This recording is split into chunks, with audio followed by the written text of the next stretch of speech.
16, 2017. Let the record show that all members are present, along with Town Manager Michael Units. Pledge of allegiance, please.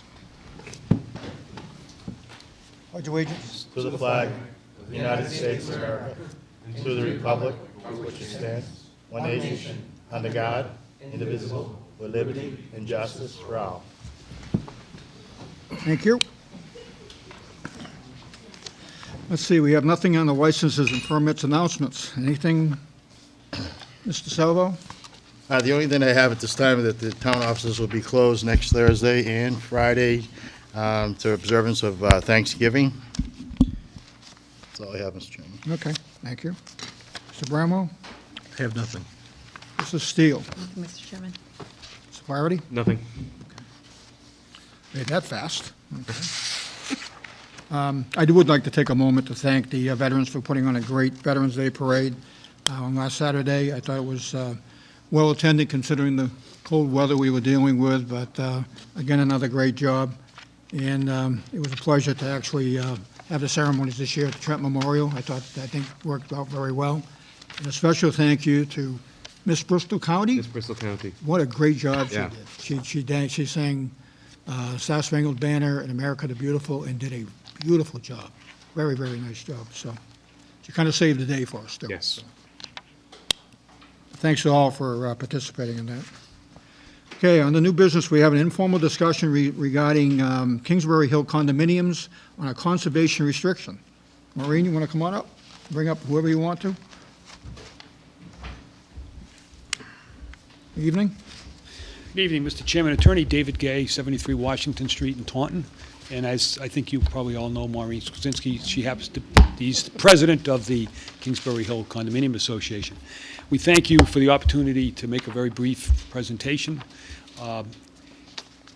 This recently, at the last town meeting, the area on the corner of East Main Street and Leonard Street was rezoned. Some of the land was rezoned from residential 80 to industrial zoning. Most of the land was on the west side of Leonard Street and actually the west side of Leonard Street in the corner, south corner of not East Main Street. The condo association, which was formed by special permit back 2001, I believe, has approximately 46, 47 acres of land. 35 of that, or maybe 36, because there's 10 point something acres that's developed. The other 30-some are undeveloped. The town owns a large swath of land that the association goes around, which has frontage on Leonard Street. I don't know much about that, but I think most of that land, as some of the open space land that the association owns, is wetland. How many years ago? 4 or 5 years ago? 5 years ago. 5 years ago, before there was some major development in this particular area of Norton, the association started a process of trying to determine whether or not they could remove, on the corner of East Main and Leonard Street, the little plan that I gave, and I apologize for the little plan. It's an eye test. I asked them to give me I passed it out to you. You weren't here, I don't think.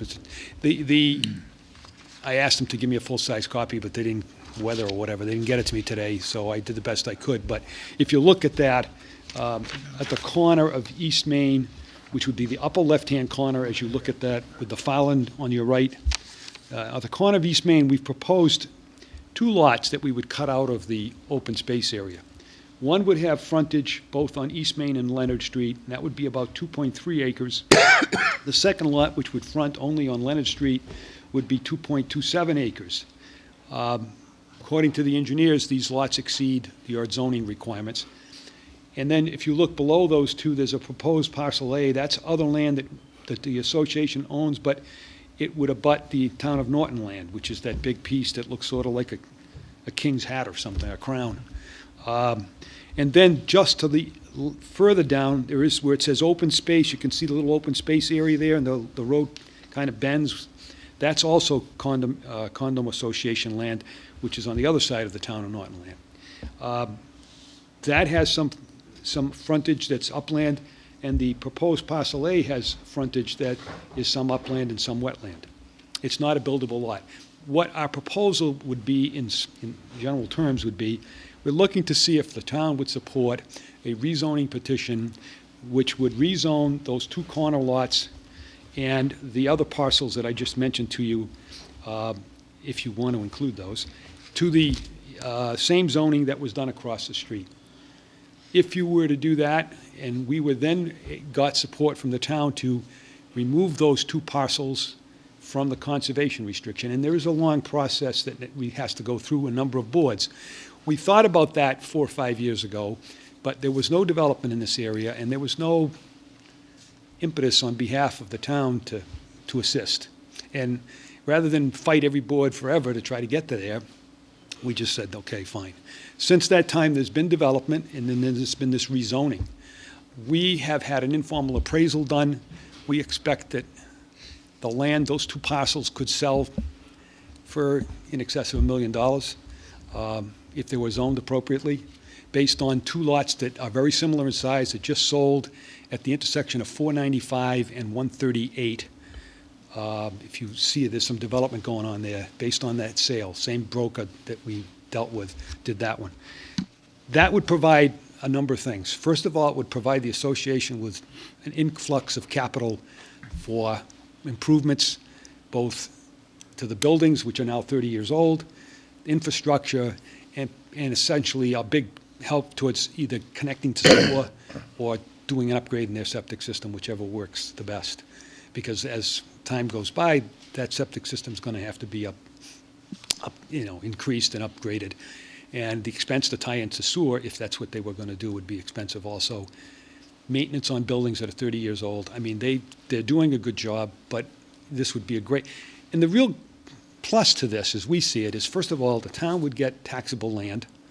Hopefully, we could sell it, we would have some money, you'd get some taxes, and somebody would build something there that would be beneficial to the town. And frankly, it's not wetland, it's not even conservation land, it's been farmed, hayed, I think, for years. And it's prime piece of land for development.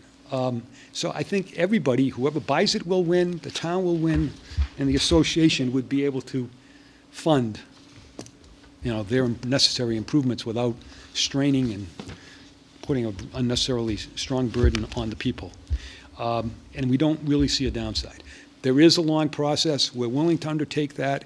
We just don't feel we can do it unless we have some support. I'm not asking you to tell people how to vote on other boards or anything like that.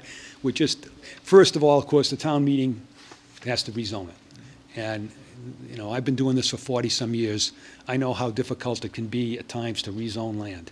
You need a 2/3 vote, and if you don't have the real support of the administration, chances are pretty bad that you're not so good about getting it. If we get through that hoop, the conservation thing, I know it's difficult, but it doesn't seem to be that problem, because we still have well over 27 acres of open space, which is more than 2.5 times the usable space which we're using, which is only 10 acres. And it would exceed your requirement in your bylaw for open space. So Yeah. that's what we're looking for. Just so people are clear at home, though, just to let them kind of give an idea where we're talking about. Across from the Dunkin' Donuts, go 495, heading east toward Easton, as you pass Dunkin' Donuts on the left, it's that meadow on the right, That's correct. which is a pretty good sized piece of property. Right, it is. I didn't realize we owned the land behind it until now. There's a rather big parcel there, and I can kind of see where the condo association is cut out. Right, it In the shows center there. of it, and I kind of figured that out. The meadow in the front, your condo association, that meadow that's on the right-hand side of your driveway, is that part of yours? No, No, that's That belongs- 285. That belongs to the other one. That's the other one. And those two parcels that David spoke about that just abut the town land, one in the front and then it's really a right-of-way in the back, we'd be willing to give those, Right. deed those to the town. Okay. I mean, which that's, would provide you with bigger space there.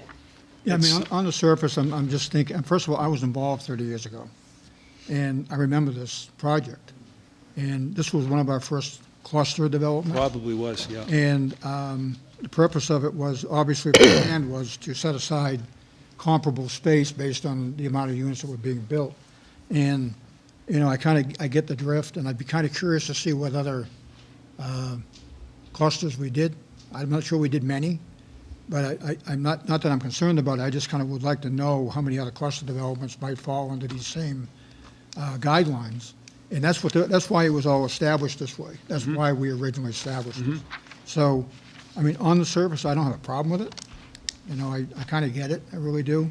I think working with conservation is going to be the first and foremost, you know, issue about how you're going to handle it. But I also think that, you know, whatever land, and I'm sure they're going to make this suggestion anyway, I'm pretty sure of it, whatever land we use here has to be replicated somewhere else. It wouldn't be the same kind of land. It would be probably conservation type of land. I know she has a green belt that she's been working on for years along the Canoe River, which kind of runs through this area.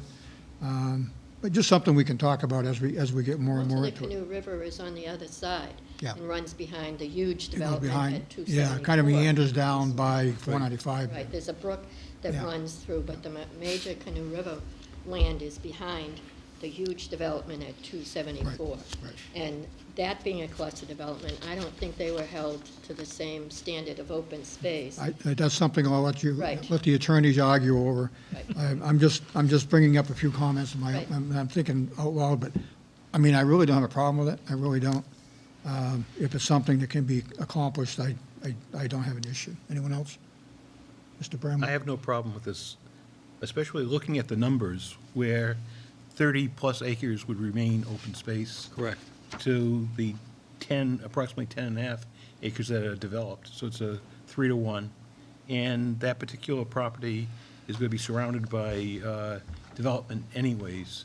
So it's essentially disturbed for animal life anyways. And it's a perfect place to place a business or some type of building. Or the only thing I'd be interested in is, I know you mentioned 195 and 138, similar development. I was just wondering what they're using that land for. Oh, I don't know. Somebody's moving something from some other place. I don't Okay, know no, what I it is. didn't know if it was like office buildings or It commercial retail space or. it looks to me Curiosity. like it's like some kind of an office warehouse building, but Okay. I don't know, sir. Okay, just curious. There are medical buildings around the area of 195 and 130, plus you have Trichy, headquarters past 195 and 138, and you got a couple of gas stations right that area of 185 and 138. The other side of the bridge from where you're talking about, but you're right, Okay. yeah.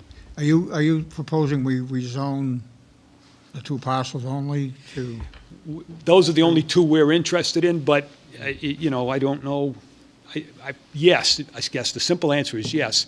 If there are other land on this side that you own or that you want to include these other two areas, we obviously wouldn't object, but, because I don't know if there's, like Maureen said, we're willing to deed that to the town. Whether you can use it for something else, that's up to you guys. But really, yeah, essentially, that's all we're really looking at. Mr. Yunus? Maria, can you answer your question on the 138? Maria, you know what's going there?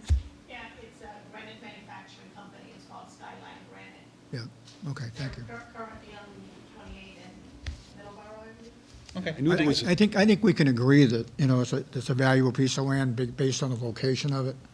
You know, 138, 123 are kind of comparable and right. in their setbacks and stuff. Mr. Yunus, you have something? Did you say you would deed parcel A over to the town? Yes. Yes. Yes, and then, Michael, if you look further down where the road takes a little bend there, there's another piece of land that's sort of almost like a triangle there.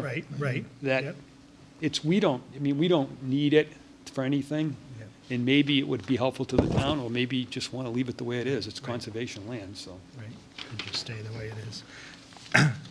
Yeah, this is helpful, because I didn't have this when I talked to Conservation, so I wasn't sure what, I'm kind of curious about the town of Norton land. I mean, what is it?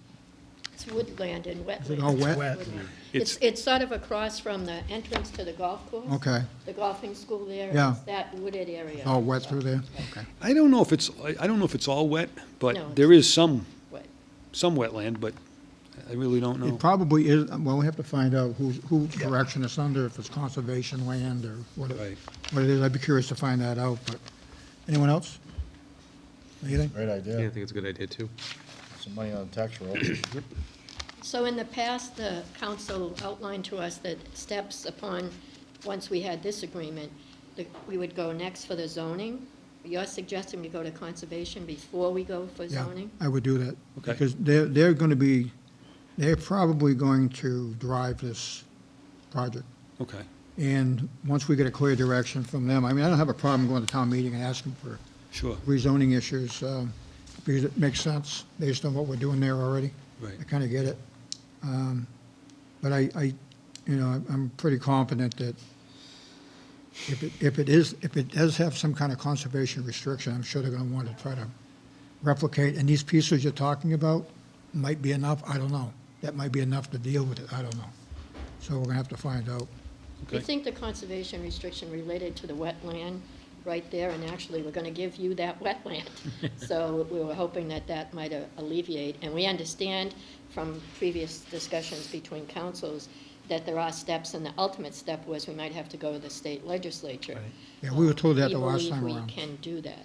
We had some discussion a few years ago, and we were told at that time we'd have to do a That's. legislative one of the- act, which has one of the been done steps- before. Yeah, I'm not 100% in agreement that it's necessary, but I'm certainly 100% in agreement of doing it if the town will support it, because I know it'll be Yeah, simple. we've done them before. Yeah, I know We've it. done them before. We have never Without had the any town issues. support, it wouldn't be very easy to do. But If it's with the the legal town's way to support- do it, then that's the way to do it, Right. that's all. So may we share with the Conservation Commission that we have the support of the selectmen to Well, proceed with I this don't, process? I think as a consensus, we would agree that, this is something we need to look into, and on a personal level, I think most of us have mentioned that we would, we don't have a problem with it, so feel free to do that.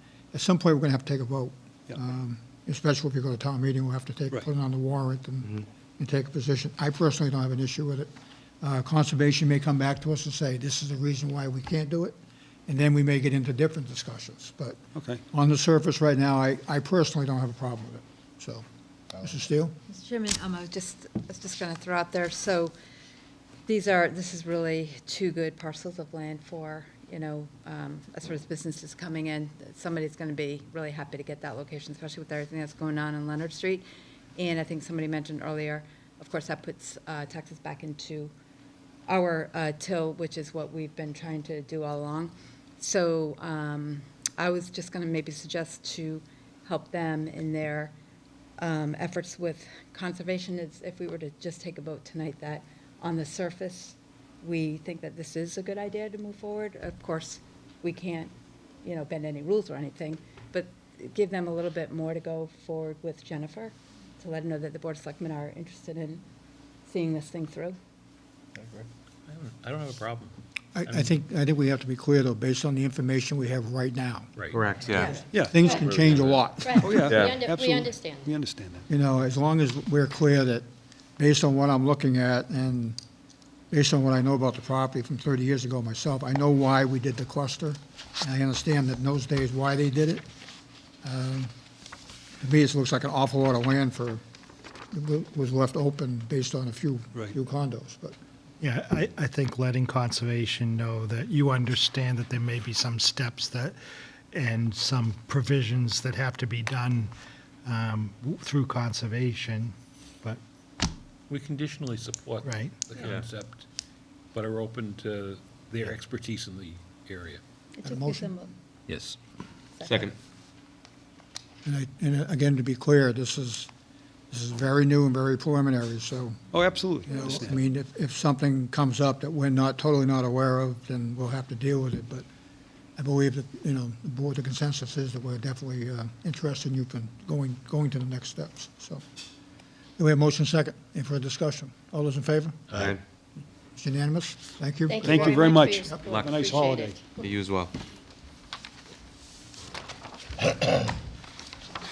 Maybe it's what's going in. Next on the agenda, we have I'm gonna take it out of order. I saw the chief here. I think he's still here. Want me to go grab 'em?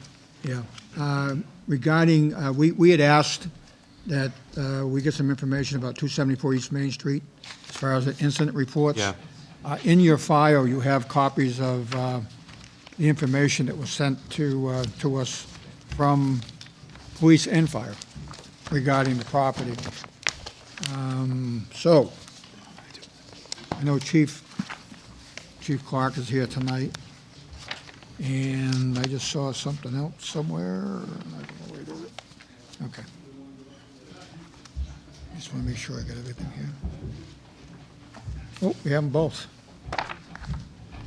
Perfect.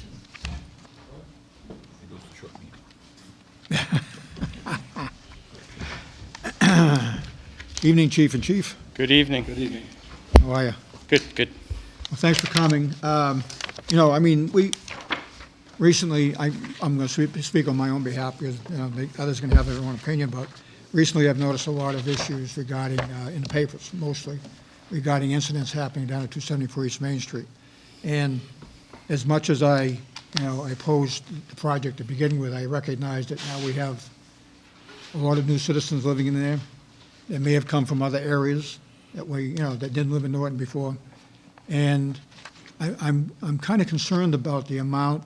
I mean, I believe we've had 2 SWAT teams down there, at least 1, maybe 2, in the past 6 months, 5 months, but they really didn't open until July?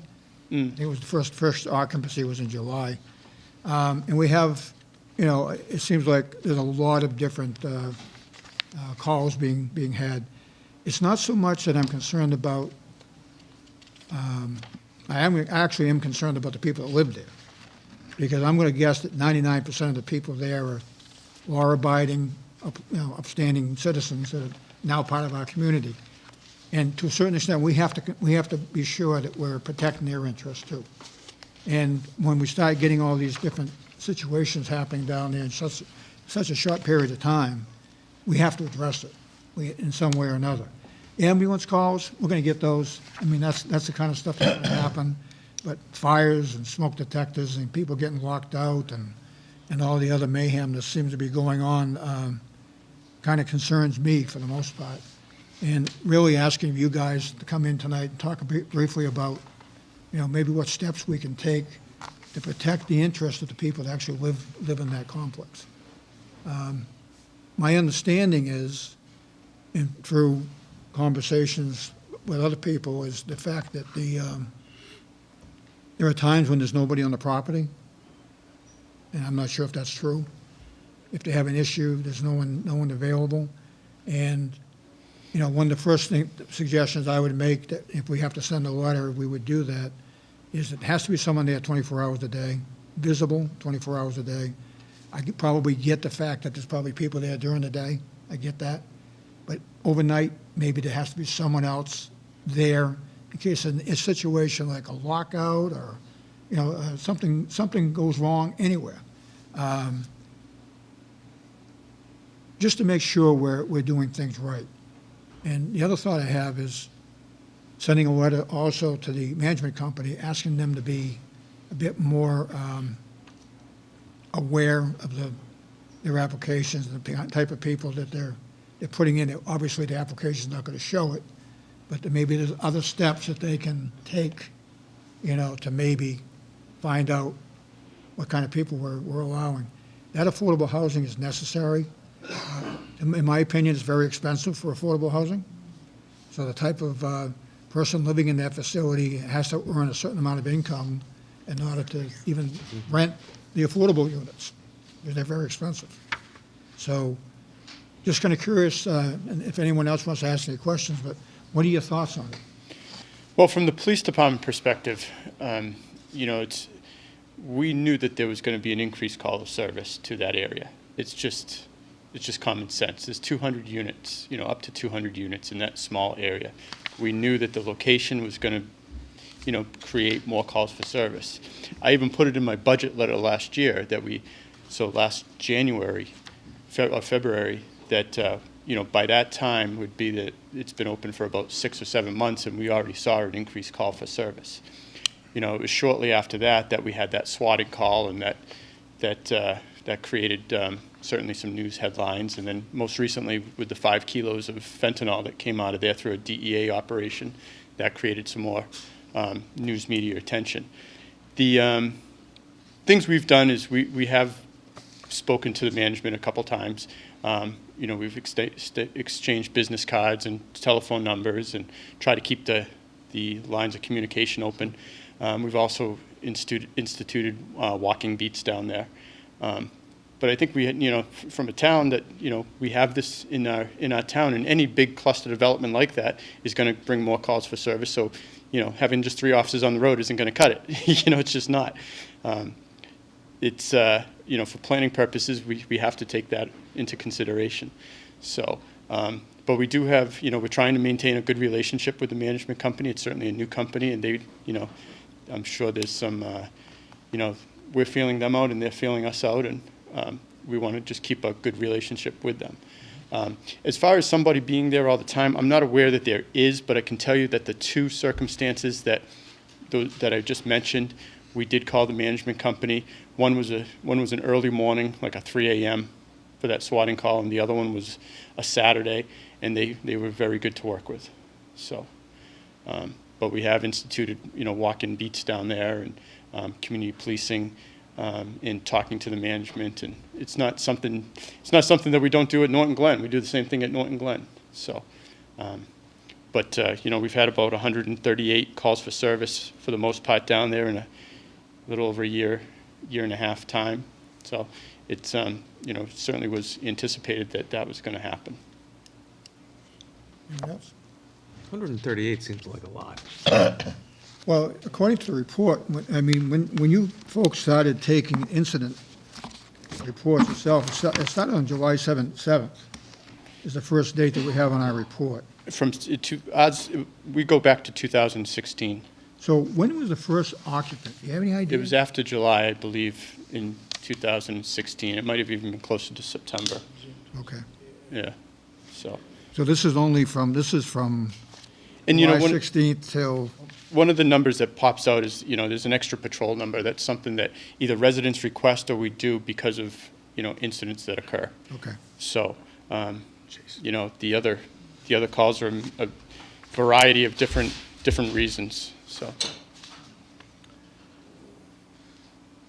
On my fire reports, Mr. Kimball, that I provided, I did them from this calendar year through from January 1st on and stuff, but I will tell you that there were some growing pains that we have in any new business that has an alarm system, and that is some false alarms, some idiosyncrasies that we have to work out and stuff. So we had a handful of those service calls, if you will, but as far as bona fide fire calls, we had 1 oven fire, 2 burnt foods where they set the smoke detectors off, but I've done that just cooking my own steaks at home. 3 natural gas leaks, but 2 of them where the knob's not quite turned off on a stove, so just getting used to the new appliances and stuff. Some box alarms. Again, we did assist the police with their swatting call.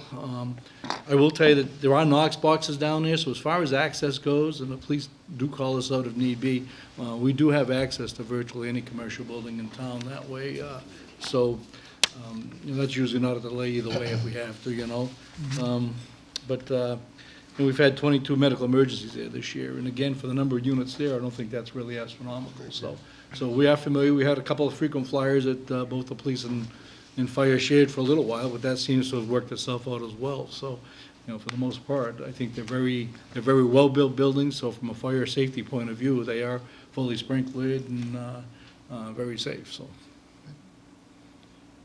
So, Mr. Chairman, I can see a need, very shortly to increase, our public safety on both ends, without a doubt.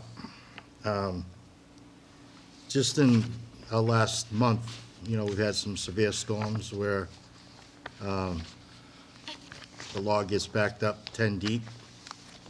Everybody's on hold because certain incidents, which is not good in a situation where you can't relieve a car and to do something really important. So it really puts a big burden on both of your departments to try to ascertain what we have as public safety to service these large communities. So, I mean, me speaking, you know, I can see a need coming, just, these keep growing. Yeah, it's very hard to keep up with the services that we're trying to provide for the rest of the town, so that's just all I have to say on that. Mr. Salvo, it's not just there, we have new, multiple 6-unit condos going in down on Oak Street and things like that there that Wheaton College is looking at, increasing their staff, their students by another, I think 180 people or something, 150, something, yeah, so again, all that does add to our burden on both sides. But again, until we have to get into a position where we can afford to do this. You know, your department, police department has been a long time since you've added any additional bodies, and, you know, as the town continues to grow, I kind of get it. But getting back to a point I made earlier, it would be nice if the facility itself took some responsibility by having somebody there keeping an eye on things. And I'm going to suggest again that maybe we should ask them, and if you have a working relationship, Chief Clark, maybe you should work with them on this and say, look, can you put someone in there, you know, certain times of the night, it doesn't have to be every night, have somebody around so that they can observe, and if they may see something, you know, that they may need assistance on, or maybe try to prevent something from happening. But it's, you know, again, I see now, I realize now I've got the wrong year in my head here. You started on 7/7/16, and this goes all the way up until now. So it is taking some of your time, yeah, your department's time, there's no question about it. What does general disturbance mean? Well, it's anything outside of a, domestic type of a disturbance. It could be, a neighbor having a party that's too loud. It could be people out in the common area that are too loud, and one of the neighbors calls and complains about it. Okay. Yeah, I see that a lot on here. A lot of extra patrols, too. Now, these patrols, you're actually getting out walking, is that sometimes? Yeah, sometimes, not all the time, but Yeah. certainly the majority. We did notice, Mr. Kimball, that the power outage that we had from the last windstorm on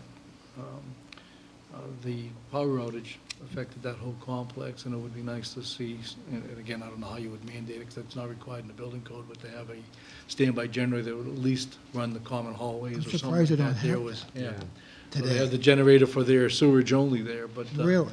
But again, life safety system's only good for, maybe 48, 72 hours or something like that. Unfortunately, it didn't go that long, but, Wow.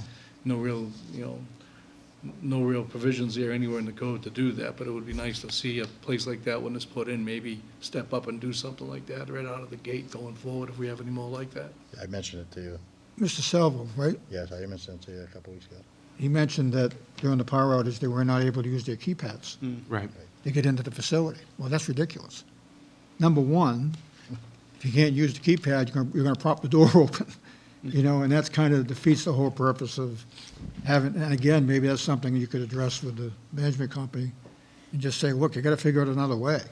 If the hallways were lit and the keypads worked, at least people have some kind of light. You know what I mean? Security, some kind of- I mean, there's something there. And the whole purpose of keypads and locking the outside doors is for protection. And, again, it doesn't make sense that they wouldn't have some kind of a backup program in place that would help people. So I don't get it. Anyone else? Just along the general disturbance, there seem to be a lot of motor vehicle stops there as well. So that's, I kind of separated the two. I think some of the motor vehicle stops are more or less that they call in. Happenstance? Well, they call in that they're in the area of 274. Yeah, okay. So certainly, there are a couple accidents, there's a good 4 accidents, and I'd say that is a contributory factor. Okay. Thank you. What's preventive service harassment? People can go and get a harassment order, which is similar but different from a domestic restraining order. And those are orders that are issued by the court, and we serve onto another person. I noticed you've got like 4 days in a row, you got the same one, Yeah. same notation. I mean, it could be the same person, to be honest with you. Okay, all right. All right. Anyone else?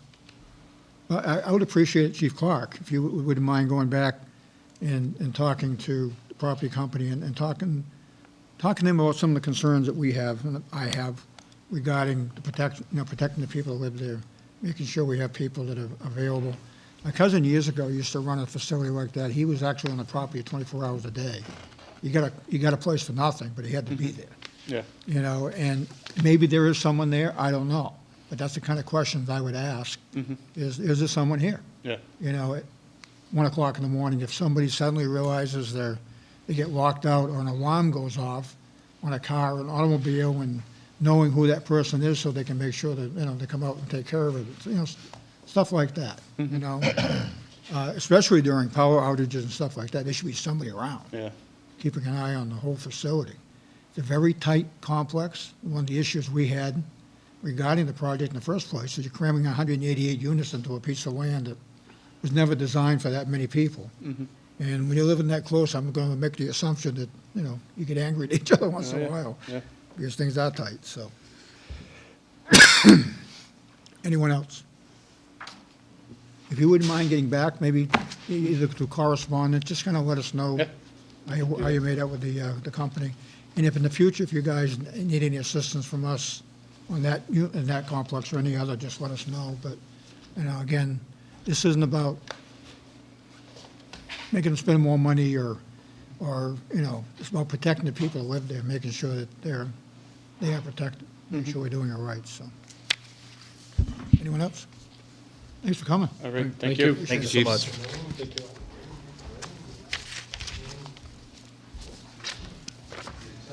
Okay, getting back to the agenda. Lost my agenda again. He said I lost my agenda again. We have a vote to award the contract for Southeastern Regional Services Group Drug Alcohol Testing Services from January 1st, 2018 until December 31st, 2020. Units? This contract is for, if you look at the top, the drug testing, $65 per test, is basically what we use, and then there's other services if needed. This is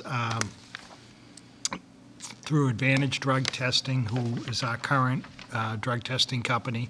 We had 3 companies respond to the RFP, and they were the most responsive. And people that have CDL licenses have to be randomly tested.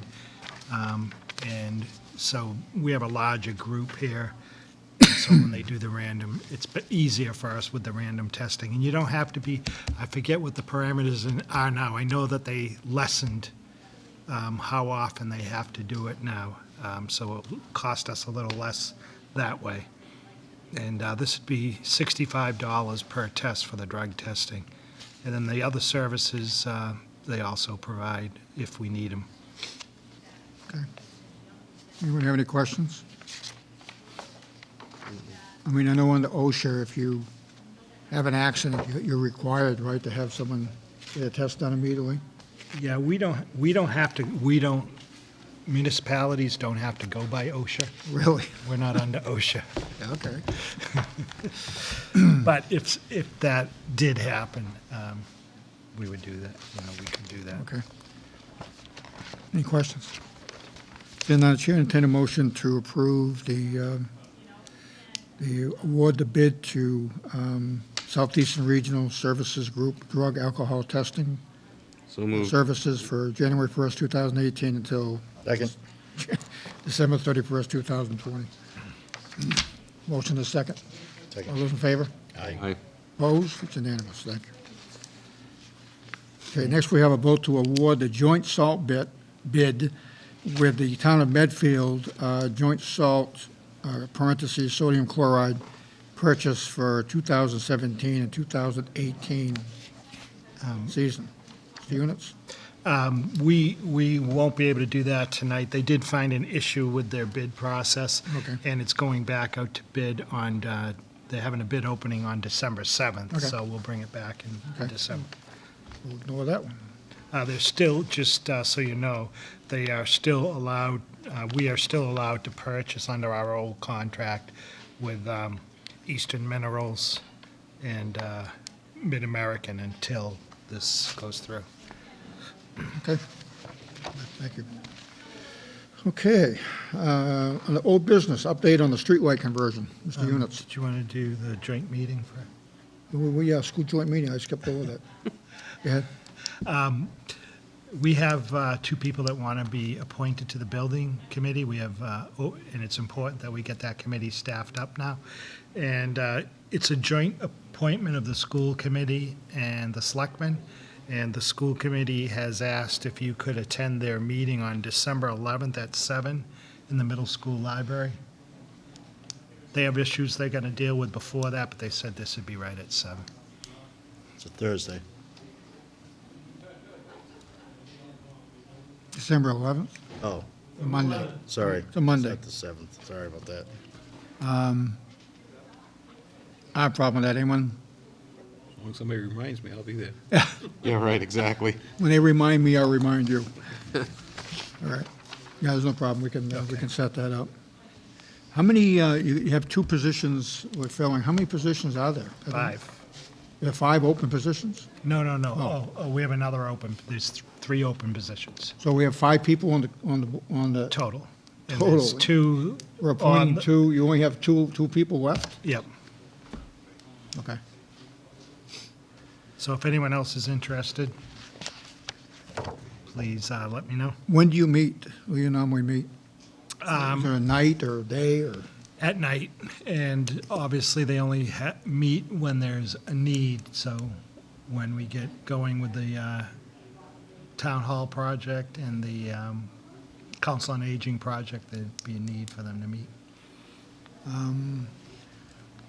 When night would you normally meet? How have you been meeting? Has it been random or? I don't remember, to be honest. All right. I mean, just someone might be interested, Yeah, but I imagine it's it's probably more like a Tuesday night, because other boards meet the other nights.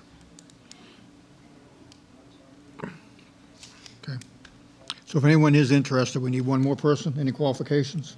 Well, we really could use an attorney and an architect, so either an attorney or architect would be very helpful. Okay. We were very fortunate the first time around that we had an attorney, an architect, an engineer, all step up right away, but then people moved, and Yeah. so. Okay.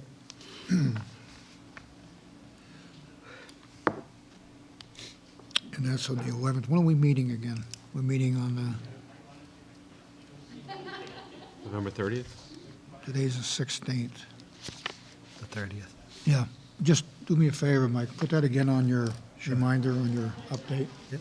See if there's, it would be nice if we had 3 people step forward and appoint them all at one time. Yep. That's all. Just remind us again so we can bring it up. Who's our representative? Do we have one on, selectman on the committee? No. No? It's just all at large?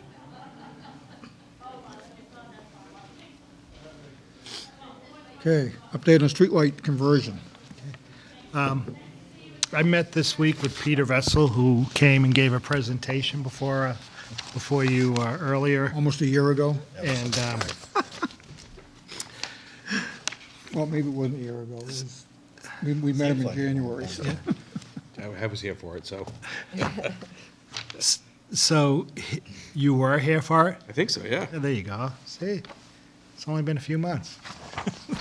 So he had his staff, if you look at the last page, he had his staff do an analysis comparing what would save if we had National Grid convert the lights over to LEDs, and what would save if we bought the lights ourselves. And so as you can see, there's breakdowns by year, but over the total, over 20 years, with the National Grid program, we'd save $421,640.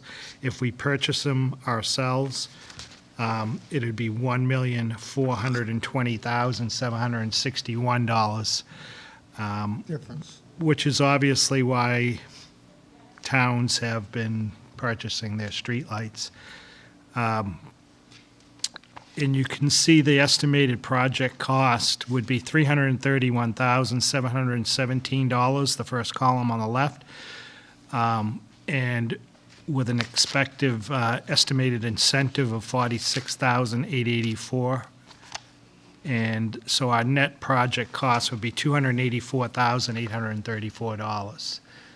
And if we borrowed, that would be a 10-year borrowing, and we could pay that off with the savings, more than pay that off with the savings from the streetlight program.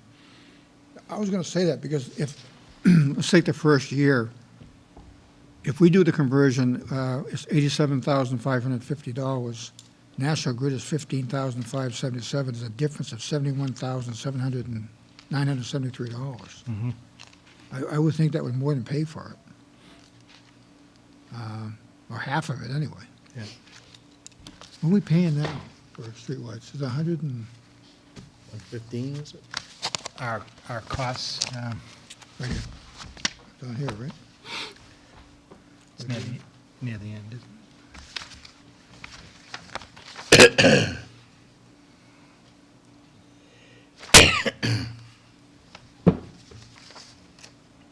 Gas fuel.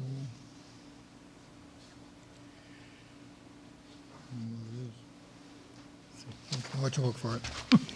Anyway, you know, I mean, initially I thought, Oh, it's right on the front page. I thought National Grid could just kind of take care of, Right now, our annual electricity costs are $111,171.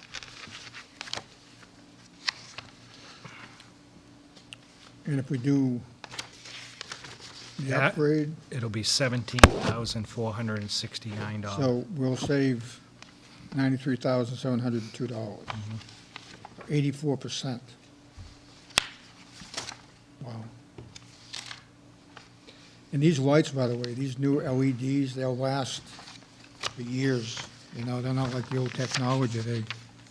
If you look at the next line there, the annual maintenance cost, what they figure, as Bob was saying, these LEDs last forever, so you usually don't have to do, but you will have to do some maintenance. Things are gonna happen. And the $6,152, what they did there is they basically figure $8 per light per year as an average.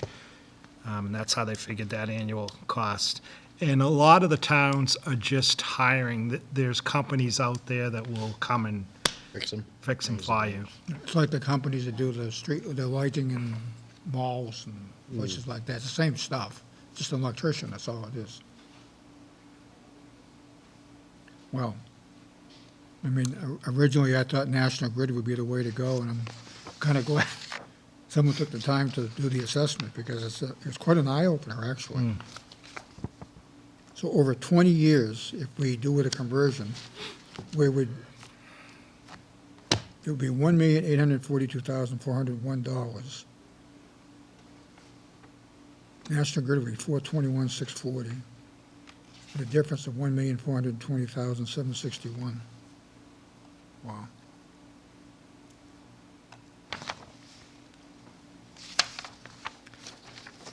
Okay.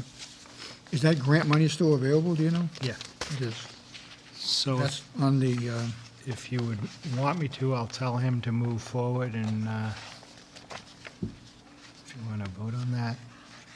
Looks like it'd be foolish not to. yeah, I think it's a no-brainer, really.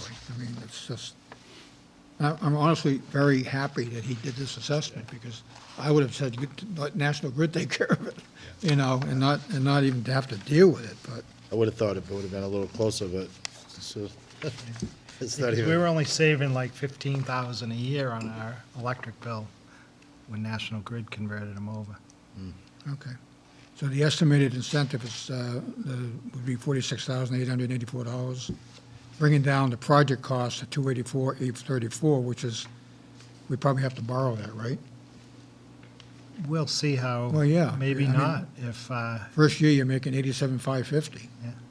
Or $71,973. It only take like 4 years to pay it off. and what really makes this work is our lights have been, the lights that are in town right now have been, what's the term I'm thinking of? They're worthless. Antiquated. So our buyback is zero. So we don't have to, They've been depreciated. yeah. Someone's gonna have to snuff the candles out. That's all there is to it. And You know, when I talked to Paul, I told him, you know, we want bright lights, obviously, along the main roads, but in the neighborhoods, and knowing, because I have one of them in front of my house down the Cape, I probably complain to you all the time about it, but they don't have to be as bright in the neighborhoods as they are out on the main roads, because they are bright. Yeah, and obviously, any intersection, anything like that, you want to have a brighter, Yeah. brighter lights, regardless if it's a neighborhood or not. You want to make sure it's bright there. Questions? Chair, entertain a motion to authorize the town manager to work with Paul Vassell to come up with a plan on this streetlight conversion. So moved. Second. Motion and a second. Any further discussion? All those in favor? Aye. Opposed? It's unanimous. Thank you. Town managers report. Just an update on the top 10 taxpayers. After the assessors were here, I said, I know there was one thing we didn't get that we usually do. And I talked to Denise, and we usually get the list of the top 10 taxpayers in town. So I provided that for you tonight. And as you go through the list, it's interesting to note that 4 of the top 10 either had TIFs or have TIFs right now. Number 1 is Auto Parts International, whose TIF just actually ended. And they pay $420,000 a year in taxes to the town.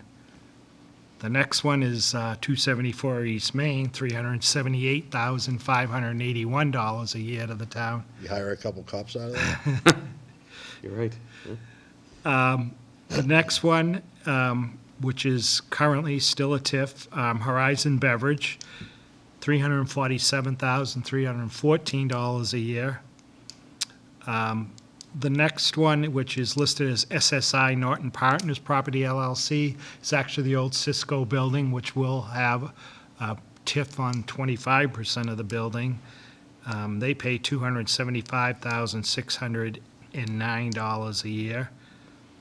And then T-Mobile pays $238,475. Norton Glen, $226,622. The Tournament Players Club, $188,643.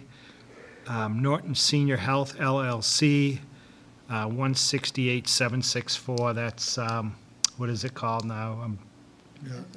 Epic. Epic is across from And Brothers Plaza. Wingate. Wingate. Wingate Yep. now. And then the next is Stag Norton, which is Plantation Products that had a TIF. It's over now. $162,792 a year, and then Bay State Gas, $151,041 a year. And I know, Bob, you had asked me about Wheaton. They're number 14 in town. So they're still up there. Yeah. Wow. Mr. Chairman?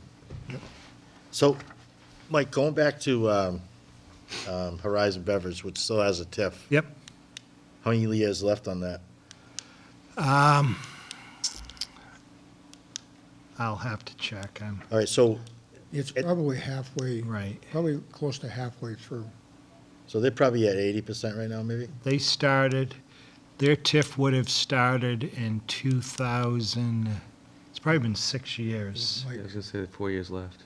Were you here? And it was probably a 15-year TIF, I Yeah, think. it was. And the first 4, I think, were 100. So It's going to go up from here. it's going to start going up every Right, year. Right. The top 10 in total taxes pay $2,557,907 a year. Not bad. Not bad. No, that all helps. I'll bring a report next meeting that shows the TIFs we have and when they'll be ended. Okay. Anything else? Mr. Units? Just to give you an update on November 8th, we did meet, myself and Bernie and the health agent, met with DEP and EPA down in Lakeville after they received the letter from Elizabeth Warren, and we did have a discussion on what's going on in Norton and suggestions.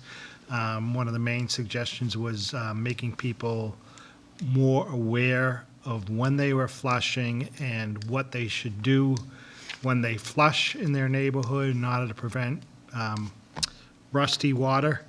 And so they requested that before they flushed, right after this meeting, that from then on, they would drop flyers at all the houses in the areas that they were flushing before they flushed.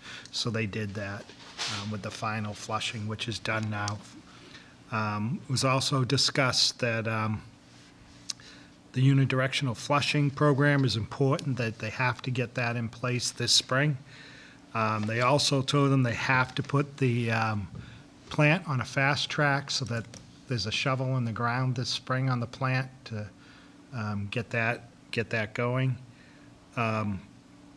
There's a few different things they did talk about, and I'm not sure they're viable. One was they were looking at, and it's mentioned in the letter I gave you tonight, that we look at neighboring towns to purchase water from. And I know they mentioned Attleboro, and I said to them, you don't have to listen to the people that live on the river in Norton that don't have any water in the summer, because Attleboro uses so much water, they don't let anything through. So I don't think Attleboro has water to spare. And I did talk to Mansfield, and they said they don't have any water to spare. Those were the two that they suggested we look into. Bernie did talk to them, and this is something they're going to look at. The well on Newland Street, he feels that they could get a higher yield out of that well, and so they're going to look at that and see if they can get a higher yield out of that well. Reason for that is Newland Street well doesn't have the manganese and the iron content that the other wells have. Bernie did also inform them of the system that they're going to set up here, so people could come and fill up with water from here when there's an issue in their neighborhood. What's the timeline on that? We need to establish a timeline. It's never going to get done. Any idea? I do not know his timeline Can we on get that. I one know from he them? was looking to get it done quickly. Yeah, can we get something from Yep. Bernie as to when that's going to be completed? There was talk there about stopping the flushing program on that day, and DEP said they were adamant against that because they had moved all to the west side of town, and they were concerned that if they stopped flushing, everything was going to come back, and they wanted them to continue because they were down in the section down by the worst section of the town, down by Attleboro, over on the south side of 123.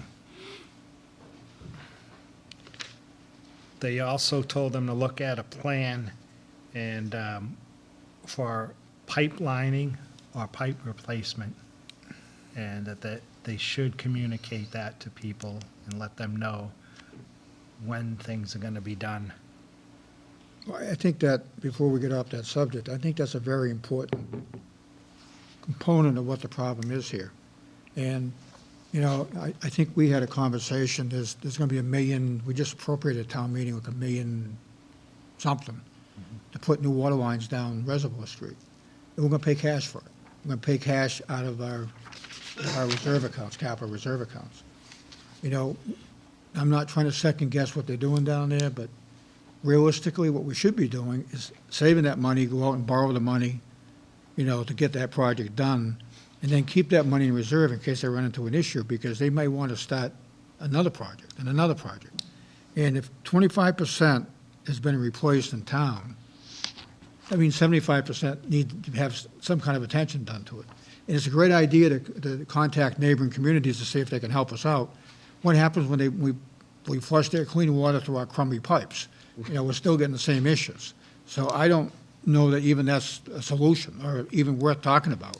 I think the main discussion has to be with us and with the water commissioners, water department commissioners, is we need to have a plan in place on how we're going to replace all these other pipes. And the sooner we do that, the better. And I personally would tell you that if my water bill goes up $10 a year because they got to replace the pipes, I don't have a problem with that. But we gotta get real here and start doing it, because if we have a brand-new water treatment plant, which has to be done by fall and has to be built by spring, it has to be. It can't be an option, and we're gonna need updates on that, Mike, to let us know what's going on with that. But the whole issue is, once we have this brand-new plant, and we're sending all this bright, nice, clean water through our crummy pipes, what's gonna happen? So I think we really need to get aggressive on the pipe replacement. And I know it costs a lot of money, but you know what? People in this town are sick and tired of the dirty water. So let's, if we don't, I personally don't mind paying more to get clean water. If that's what it takes, that's what it takes. So we need to have a plan on how they're going to address the 75% replacement. Just on the treatment plant, they want ground to be broken in March. And it's expected to take 15 to 16 months to construct the plant. So it should be completed in August 2019 and online September 2019. Steele? Mr. Chairman and Mike, so I don't even know where to start. I mean, the water department, it's just has been an ongoing issue since I've been on the board for 12 years, and there's not a lot of positive things that come out of any joint meetings with them. So my question is, the Mass DEP and the EPA have put these suggestions out there. Is there any follow-up? Are they being held accountable for this? Is there, Oh, yeah. clearly they're not accountable to us, so who's going to make sure that this happens? They are, because I know they've been out here since the meeting to make sure things are being done. These two agencies are now, DEP, okay. and they've been checking the website to make sure things are getting posted on the website. And they approved the flyer before the flyer was sent around, so that they are. And they also said, DEP said, don't ever say we're holding up anything with the plant. Anything you need as far as approval, we'll review the next day you get it to us. They also told them to look at temporary filters, so that's something that they're checking into. I don't know if it's feasible or how it works. Temporary filters on what's coming out of the wells? Right. So I don't, By the trail, right. Yeah, I can't imagine. So I don't know if that's going to be viable. And and again, we don't have any say, as Mr. Steele indicated, we don't have any say what they do down there, but, this should be full speed ahead. When they say groundbreaking in March, they should have their contract, everything in place by January. Right. We can't wait until March and say, whoops, we can't do anything until May. We need to start concentrating on this, make this the #1 priority, along with getting some kind of water filtration system in this building so we can offer to people that have concerns about their drinking water. We have to have it available to people. And that plant and the issue about pipes, we've got to get some information. If they don't want to come and meet with us at a joint meeting so we can ask these questions, then we need to send them a written correspondence and ask them, can you give us some information on this? Now, one thing this thing doesn't bring up, and I can find it, maybe Mike, you can help me with that. They talk about manganese, and manganese for the most part doesn't hurt you. It seems like it's a natural part of the water we drink and even the food and everything else we eat. But it doesn't mention anything about iron. It doesn't in there at all. I haven't found anything I about didn't see iron. it either. And I guess my question is, okay, I get the manganese, but what about the iron? The iron has to be coming out of the ground, I assume, or it's coming out of the pipes, or both, I don't know. But, a question I would immediately ask is, where's the iron? What's the story on that? Is it not, maybe it's not a non-factor? I don't know. I'm not positive, but I think it's because the levels, the differential between what's in the water and what the government feels is safe, we're well within that limit. Okay. Where the manganese, we're kind of teetering on the edge Okay. and going over on some Okay. months. So I think that's why they're emphasizing the manganese. Okay, thank you for that. And I think most of the iron is coming from the ground, because, you look at when they excavate the orange Yeah. in the soil, it's just the rust from the iron that's naturally in this part of the country. Thank you. The other thing that'll help is we're in the process right now of setting up a reverse 911 system for the town. And like today, we had rusty water here because they were doing a flow test on Pine Street. So if we have that reverse 911 and they know something like that is going to be happening, they could do a reverse 911, caution people in the area of Pine Street on Thursday. There's going to be a flow test. It could disrupt the system, and you could have rusty water. Please be cautious. Don't use your hot water first. Run your spigot outside to get rid of the rusty water before you run anything in your house. And then, you know, it would give people at least a heads up, so that'll be helpful when we get that system set up. Now, is that something that we have money to, in We the do. budget to do? Yep, we already, actually, I saw an email before I came up here tonight from the guy that's ready to roll with Okay, that, so. perfect. That'll make a big difference. I think the school system has They- a reverse Yeah, they do. 911 system too, Pretty so. effective. I mean, it would, I live on Pine Street. I knew there was going to be a test because I'm old. I buy a newspaper, and it was actually in the paper. The notice was in the paper. But you have to wonder how many people don't see that because they don't buy the paper. Right. You know, so I think a 911 system definitely would help. This, Mike, this DEP fact sheet that they sent to us, is that something that's available here in town if people want to get a copy of it? That should be posted on the website right Can you now. make sure it is? Yep. Please? I think it is. Mr. Chairman? Yep.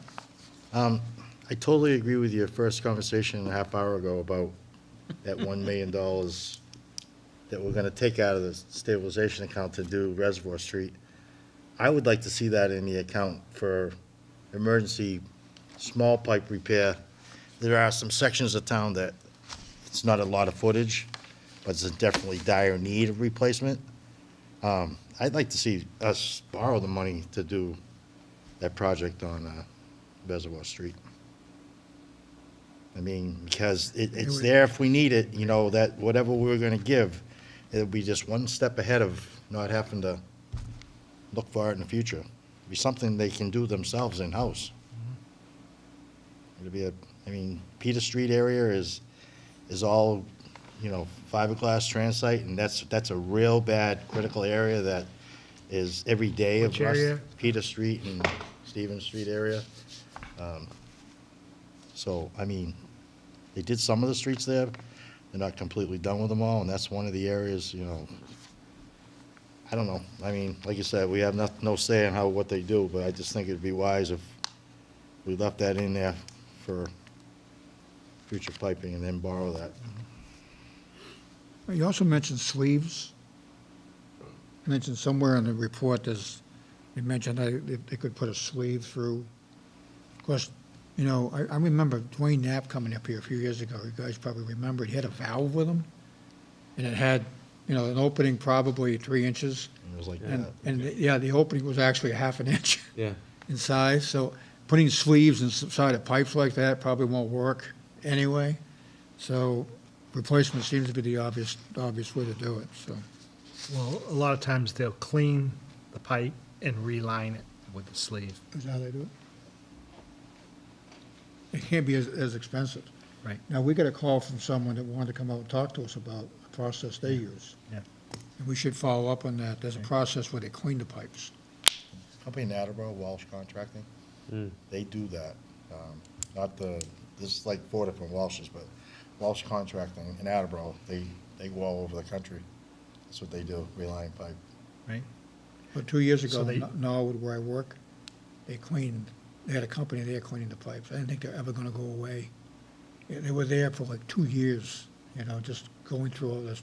It seemed like they're in the same area. I don't think they ever left. You see other towns do it. They lay pipe on the ground for the summer, and they backfeed it into their spigot while they're redoing sections. So it's not like they're disrupting the whole town. they'll do in sections and keep moving. And they don't have to really, they only excavate in certain areas, so they get access to the pipe, and then they clean and line it, and then move on. So We they should don't- have him come in and talk to him about that. All right, you can have, I think you guys are going to try to set up something anyway? Okay. Anything else on drinking water? Nope. Looks good. Next. Just to give you a heads up, this drives me crazy, this open meeting law posting requirement. We posted on the bulletin board back here, we posted on our website, but if your website goes down, that's not suitable. So we've got to put a monitor out in the front lobby that will constantly run the agendas for upcoming meetings. Just stupid. So what happens if the power goes out? Right. So then, I mean, it's just crazy. So a lot of people come in here and look on the board for the meetings, or? They do. People do come in and look to see what's coming up. But But this we year put you- it all on our website, and what are the chances that, I mean, obviously a website can go down, obviously you could lose power and the monitor out front won't work. Right. But we're gonna have to I put use it a lot. a monitor out front to, We'll hire Vanna White. She'll hold a post. Excuse me, Or maybe I a letter. can post the upcoming meeting on my Facebook page. do they have to be published in, like, the library and stuff like that, or is this town hall? just town hall. So it'll just be something that people could pull up 24 hours a day, because I'm sure people are driving around at 2 o'clock in the morning and say, I think I'll go look in the window at the front lobby of the town hall to see what meetings are coming up this week. You better make it close to the window, because they'll be complaining they can't read the font size, it's too far back. You can't do it on the, can't do it on our digital sign? Well, it would take up too much to put it on there, yeah. Put a projector on the front of the building, just keep flashing it. Santa Claus. Getting crazy. Let's put Keno out there, too. Yeah. It's actually not a bad idea. Okay, so you're going to take care of that? Yeah. Okay. Um, Wheaton College? Yep, Wheaton held a meeting with all our people that, in town, department heads that handle permitting. And we met over there at Wheaton College with their architects and engineers to discuss their new dorm. It's going to be a 170-bed dorm, and it's going to be built over on the Pine Street side of the campus. And they've already met with the Historical District Commission. There's a house, 5 to 7 Pine Street, that will have to be moved or torn down. So the hope is that they can get that advertised and try and see if someone can come and take the house and move it somewhere in Norton or wherever. They need to sign off from the Historic Commission on that house in order to be moved forward. It's going to be built behind that house further from the street, but that house will have to come down. And they hope to start in the spring, as soon as the school year ends at the campus. They hope to start right away and begin construction. Yeah, that's on Pine Street, Fillmore, Yes. on Pine Street, Yep. Fillmore. And, I think they should try to move that piece of ledge out. yeah, they made it perfectly clear they'd be preserving the rock. Rock is huge. Just let you know, the state worked fast after, I'd like to thank the town accountant, James Puello, and the assessor, Denise Ellis, and the treasurer, Kathy Van Dyne, for getting all the stuff to the state, so there weren't any questions, or a lot of questions, and everything was approved quickly after you had your classification hearing. And the rate is actually lower than you were told that night. It's $15.16 per thousand, so Told. I think it was 15.17 that night. Okay, that's better. So everything's set, and we're good to go and get the tax bills out. Perfect. Thank you. Can't wait. Can't wait. They Usually always get it come around Christmas time, right? Right, yeah. We always Yeah, get a- Merry Christmas, week before. Yeah. And just had a question for you. We had 3 license holders, liquor license holders, that had their second violation. So I wanted to send certified letters and have them come into the next meeting, if that's okay. Okay, so just to be clear on this, though, because we're going to have to exercise our policy on liquor license violations. The 3 violators were notified last year, right? Yes. About the same incident, same issue. So the 3 were notified last year by Chief Clark, who did a great job of notifying them that they had done an undercover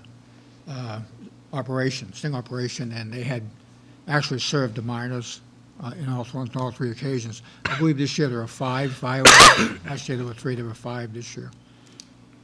The Chief sent a letter to each organization warning them, about serving the minors. If we call a hearing, and I'm encouraging us to do so, in my opinion, it's a first violation. This is not going to be a second violation because we haven't really had a conversation with him yet. But it should be the first violation, which is up to 5-day suspension. If it's a second violation by our policy, it's 10 days, period. There's no discussion. 30 days on the 3rd violation and revocation on the 4th. After 5 years, it goes away. They can start over fresh and clean. When we have these folks in to talk about this, in my opinion, this is the first time they're coming in, so in my mind, we should be imposing the first time, up to 5 days violation. At the same time, I want to be perfectly clear, it's not our responsibility. It's their responsibility to make sure they do things right and make it perfectly clear that if they come back again next year, it's going to be 10 days. We have no choice. That's our policy, and it was written many years ago, to take out the possibilities of favoritism, because the board back then realized that, you know what, Bobby Salvo's a buddy of mine, I'm only going to suspend him for 1 day, but I don't like Kimball, so I'm going to suspend him for 5. In Flaherty, he's going to get 10 days. I mean, it was all over the place. We were not being consistent. That's why we developed a policy. And I think it was just a few years ago. It was 5 days the first time. And I think it was this board, for the most part, have modified it. We can go up to 5 days. I kind of remember being opposed to that, but I kind of get it. And the 3 organizations that were caught in the sting operation, 2 of them are seasonal operations. So we're going to have to decide how many days we want to give them for suspension, but also keep in mind that, if I'm running a golf course, I'm not going to suspend them in January because the other ones are year-round operations. So I've already voiced my opinion, Mr. Kimball, that I think on seasonal ones, we should make the suspension as a 1 year from when the violation happened. That way there. in season. If it happened in August, they're going to lose their. That's a perfect way to do it. So do you want me to send a certified letter to the other 2 also and have No. them come in and get a warning? No, I thought that the Chief Clark did a great job. The other 2, you guys tell me, the other 2 that it's their first time, I thought we should follow the same procedure and let Chief Clark send a letter of warning to them. And then next year, if they come back again, then they're coming to see us for the first time. You know what I mean? And I think it's his sting operation, I think it's probably the proper way to do it. So until they come before us, that's when our clock starts ticking. So if you don't mind, I've already talked to the chief about the possibility of just sending off 2 more letters. There were 5 this year. Sending off 2 more letters to the other 2, making sure they understand. Why don't I give the chief a copy of the policy? to Exactly. give And both of make them? sure they put a copy of our policy in there, make sure they understand it. We're not going to put up with this nonsense. We have one of the strongest bylaws around, and we have to enforce it. But it's reasonable, too. Well, I think so. I Yeah. think we're very reasonable. I can remember times when we had to give out disciplinary to certain individuals, and we named the date, which really hurts them in the pocket more than anything. And believe me, we haven't heard from them in quite a few years, so messages get out that we are strict. Yep. Mr. Steele? Mr. Kimball, we actually did a lot of work when we revised our alcohol policy, maybe 5 years ago, Yeah, I it was a think. few years ago. It was it just 2 years ago? Wow. No, it was a few. Oh, a few, okay, I was gonna say, seems longer than that. But I know we looked at what the area towns were doing, and we went, edit after edit with it. But I really like what Brad just said about the seasonal, and I don't think that we have a provision in our alcohol policy for that. Can we maybe revise After the the hearing? policy to include? Well, I just think there should be something in there that, if you are a seasonal company and you are fined, the fine will take place. We don't have that in the policy right now. No, it's, So somebody could argue to us, well, you're finding us guilty right now, put the fine in place now. Do you know what I'm saying? So I wonder if we should just take a look at our policy and add in there for seasonal establishments, the fine will be 1 year from the guilty date.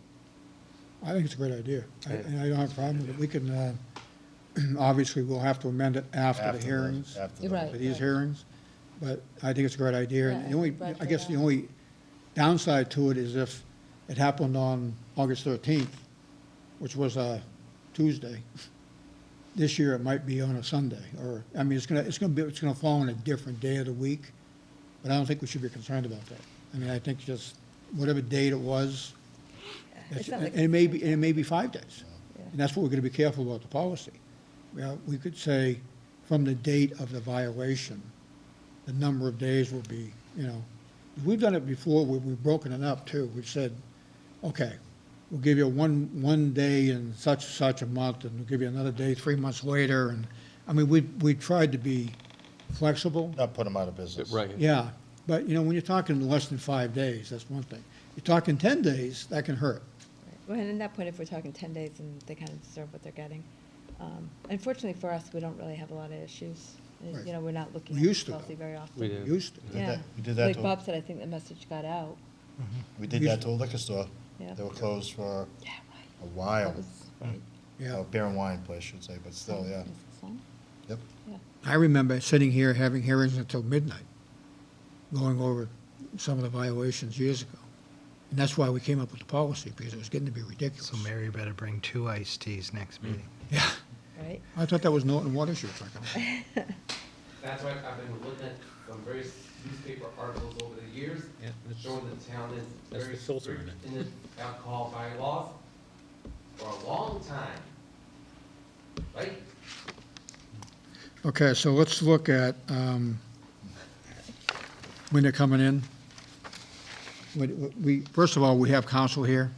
Town council will be present. They pretty much run it like a hearing. I mean, they pretty much we turn it over to them, and they pretty much run the whole process, so. When do you expect that this will happen? I would hope the next meeting on the 30th. Oh, okay. Don't book any more stuff then. Yeah. I'll check with council to make sure. If not that, it'll have to be might have to be the meeting following, because Expect a couple long meetings is always, I'm going to warn you ahead of time, it may take a while. so. probably more than likely it might be the next meeting, because you really got to give them 14 December? days. First of December? Yeah. Along with those 200 signatures you Yeah, and all the Perfect licenses we timing. have to renew, yeah, all that stuff. Okay, anything else? Nope. Okay, we have some appointment resignations. And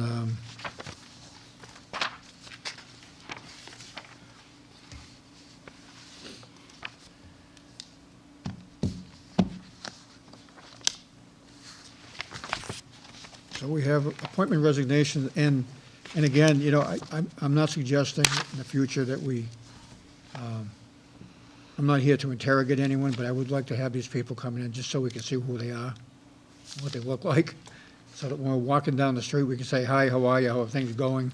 We used to do that with every appointment. Yeah. And I think it's time to start doing it again. I can tell you that Patrick and Catherine Carr have been really pushing to get on the Water Bodies Committee, and I mean, again, I don't have a problem doing this tonight, but Mike, in the future, if we could just have them come in, even if they just stand up and say, hi, how are you, just so we know who they are. That's all we're looking for. So, It's the same as, taking applications to move into an apartment. We should see who they are. okay. We have a vote to reappoint Daniel Pearson to the Conservation, it says reappoint. We are reappointing him to the Conservation Commission. So moved. A motion and a second. Any further discussion? All those in favor? Aye. Opposed? It's unanimous. We have a vote to appoint Patrick Carr to the Water Bodies Committee. So moved. Second. We have a motion and a second. Any further discussion? Seeing none, all those in favor? Aye. Aye. Opposed? It's unanimous. And we have a vote to appoint Catherine Carr to the Water Bodies Committee. So moved. Second. Motion and a second. Any further discussion? Seeing none, all those in favor? Aye. Opposed? It's unanimous. The last time we appointed a husband and wife team, it was way back in the days of my FinCom days, and they both had different opinions. So it was rather interesting. Okay. Under warrants and minutes, I have reviewed the payroll invoices and invoice warrants, and entertain a motion to approve the biweekly payroll warrant PR 10 for the period ended November 4th, 2017, dated November 9th, 2017, in the amount of $1,346,294.22. So moved. A motion and a second. Is there any further discussion? All those in favor? Aye. Aye. Opposed? It's unanimous. Entertain a motion to approve warrant number AP 19 dated November 9, 2017, in the amount of $714,317.57. So moved. Second. We have a motion and a second. Any further discussion? Seeing none, all those in favor? Aye. Aye. Opposed? It's unanimous. Thank you. Next, we have the, entertain a motion to approve the invoice warrant AP 20 dated November 16, 2017, in the amount of $223,691.87. So moved. Second. Motion and a second. Is there any further discussion? Seeing none, all those in favor? Aye. Opposed? It's unanimous. We have minutes from April 27th, 2017. Everyone have a chance to read those? Yep. And if so, Chair would entertain a motion to approve the minutes of April 27, 2017 as written. So moved. We have a motion, we have a second. Any further discussion? Seeing none, all those in favor? Aye. Opposed? It's unanimous. One abstention. One abstention, I'm sorry. You're right, one abstention. April 27th. We just, June 6th. yeah. We still have a few weeks. Close enough. Yeah. I'll be up for re-election before I can vote on any minutes. You're right. Okay.